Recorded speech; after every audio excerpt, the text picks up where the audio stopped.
What's going on, Limited family? You already know we back at it again. We kicking and we uploading all these video reactions. So we about to check this out. Inmate crawls past jail guard to rape female detainee. How did my man get past? And for him to rape, I gotta look at more of this because I'm trying to figure out how he raped this chick. And nobody walked past, nobody heard him, nobody heard her, nobody, nothing. Just, guards walking past, it was nothing. So we're gonna take a dive into this and see what's going on. Don't forget, man, if you like all these reaction videos, make sure you subscribe, hit that bell, and tap on that like button, man. Don't forget, tap on that like button. It's simple. That's enough talking, let's get at it. Officials say a sexual predator who was in lockup for allegedly attacking multiple women was caught on camera scooting his way across the jailhouse floor to allegedly assault another woman. You gotta see this video, and we're gonna break it down from multiple angles with prison consultant Justin Paperny. Yo, my man crawled up under the damn desk, right? I don't know what you want to call that, desk, whatever. He crawled past that joint just to go there and touch that girl. He didn't. I don't know if you consider that rape, touching and all that. I know it's assault. I guess it would be called, yeah. That's crazy. Welcome to Sidebar, presented by Law and Crime. I'm Jesse Weber. You gotta hear this one. Arizona officials say that an inmate at an intake facility was able to sneak past a deputy and try to sexually assault a woman. Yes. To talk about this, I want to bring in prison consultant and friend of the show, Justin Paperny. Justin, good to see you.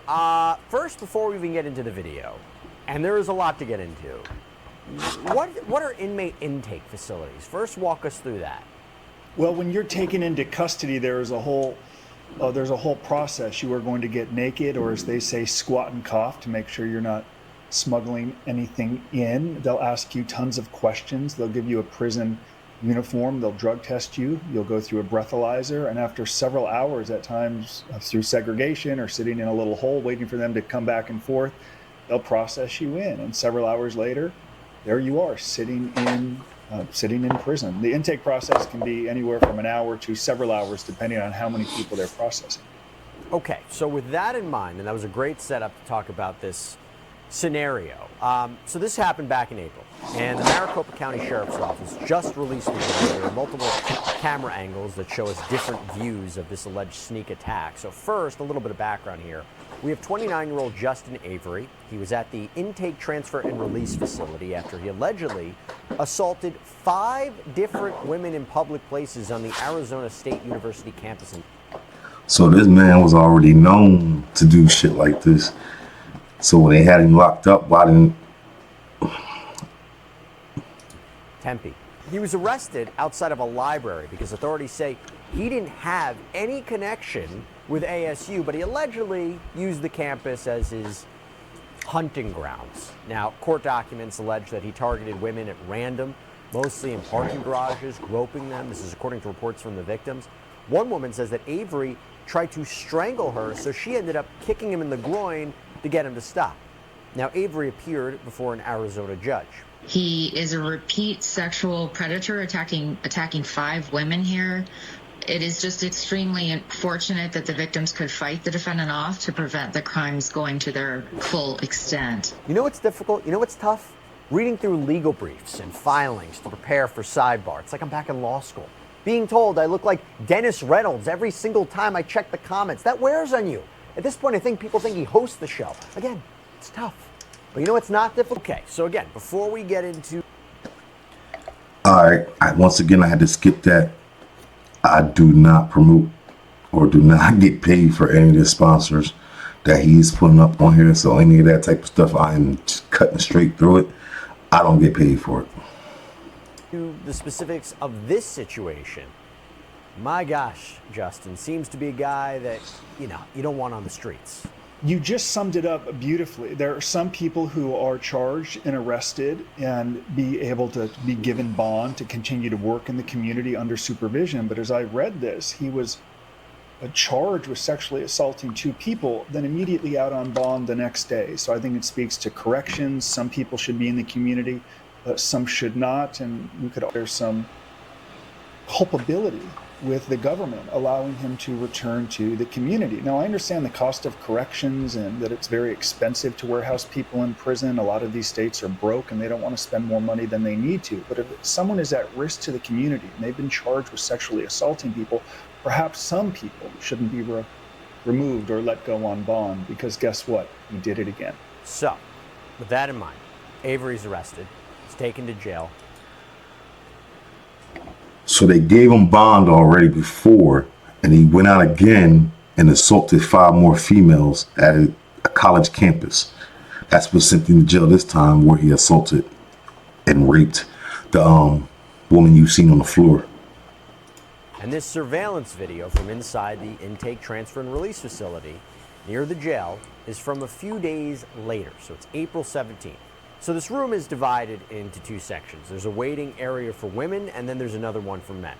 There's a desk at the dividing line where a deputy sits, supposed to be keeping an eye on things. It's almost 4 in the morning at this point, so a lot of the detainees are trying to sleep.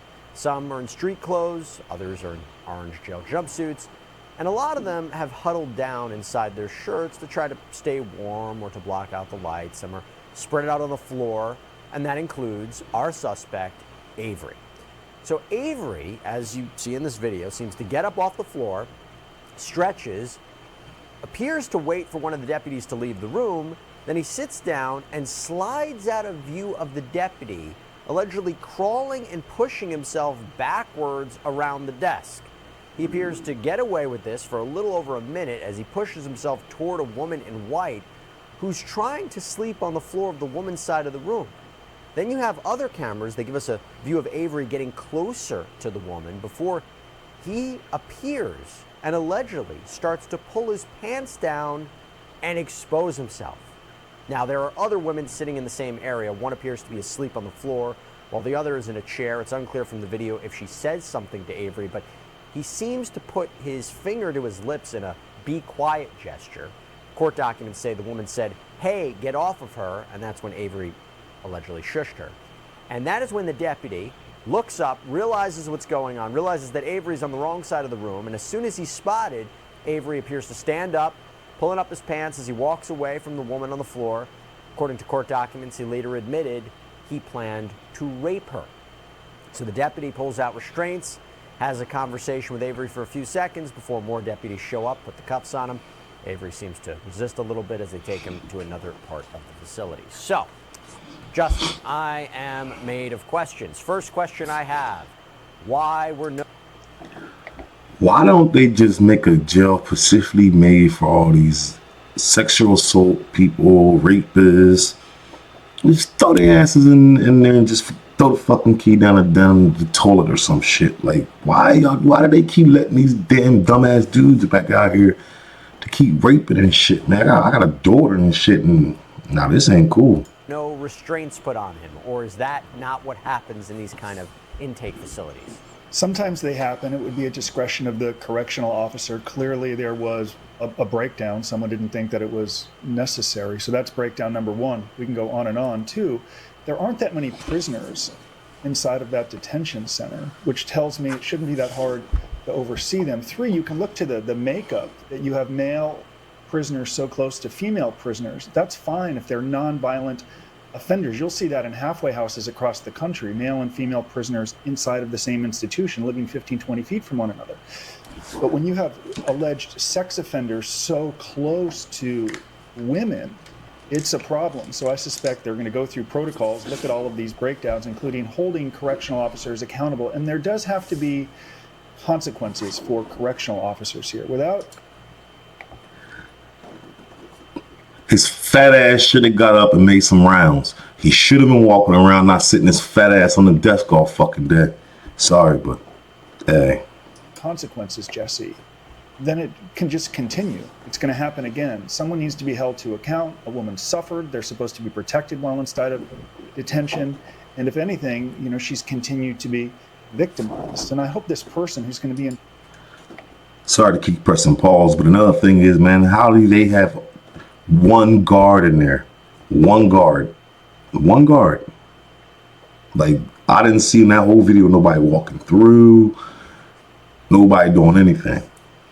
In prison for quite some time, get some mental health training, some correctional, some benefit, some education on the inside, because it's likely he's not going to get a life sentence if he pleads guilty. There's no chance. So a lot of breakdowns here. It has to be addressed, but there has to be consequences for this correctional officer. If not, people are going to say, this can happen and this person doesn't get fired. I can do just about anything here. As we're trying to sort out, like, who's at fault, you could say maybe it was the facility for not properly segregating these different people, and especially if you knew that Avery has this history. But I also want to question the deputy that's in that room. Now, you see Avery allegedly crawling under the desk. He later describes it as spider-like, acting like a spider. Do you put any fault? Who do you put on fault? Do you put any fault on the deputy? Who should we be thinking about is at fault here?